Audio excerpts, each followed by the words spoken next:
Okay, homework 2 is adding and subtracting rational exponents. So there are two different types that you guys had in the notes. There were examples that had like bases and examples that had unlike bases. So the top handful here all have like bases. So we'll just start with number 1 just to give you a nice simple example.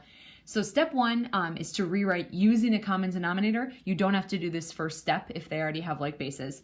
Step 2 is to combine the numerators and keep the common denominator. So that's the part that people mix up pretty regularly, is they'll try to add the denominators together, but you don't. Like if you were adding 1/4 plus 1/4, it would just be 2/4. You wouldn't add the 4s together for the denominator.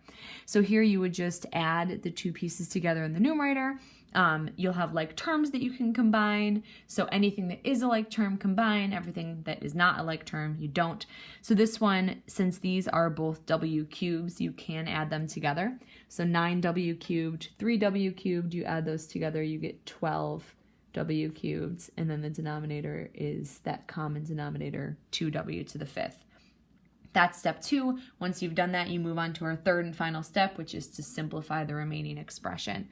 So the 12 divided by 2 reduces down to 6, and then the w to the 3rd over w to the 5th. We'll write this. So 12 divided by 2 is 6. W cubed over w to the 5th. You subtract the exponents, and you end up with a -2. Remember, for your final answer, you write any negative exponents in the denominator like this. Okay, so the rest of these have common denominators already. Be sure you're very careful with subtraction. Like here, you're doing 8k minus 2k and 9 minus 1, not plus 1. Remember, think of these kind of like having a set of parentheses around that numerator.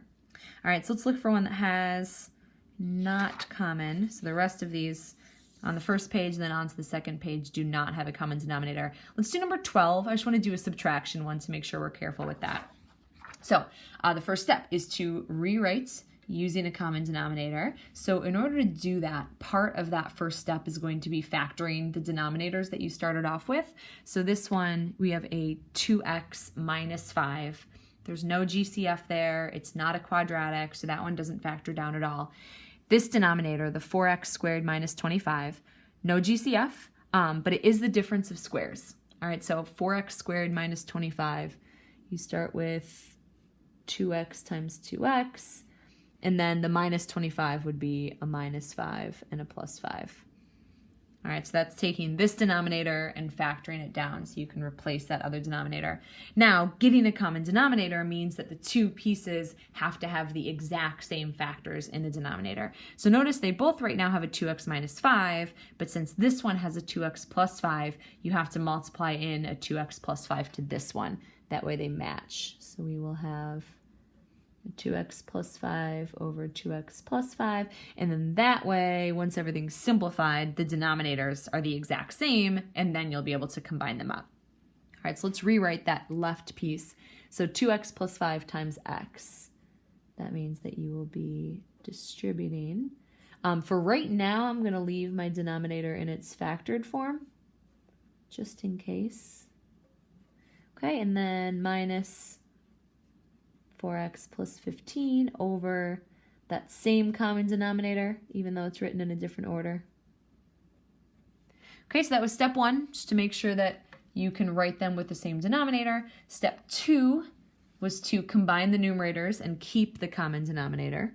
So combine the numerators, 2x squared minus nothing, means you've got 2x squared. 5x minus 4x would just be a positive x. And then be careful here, you've got nothing minus 15. So that would be a negative 15. Be careful with that. All right, so let's write them with the common denominator here. All right, so that numerator, we want to see if it factors.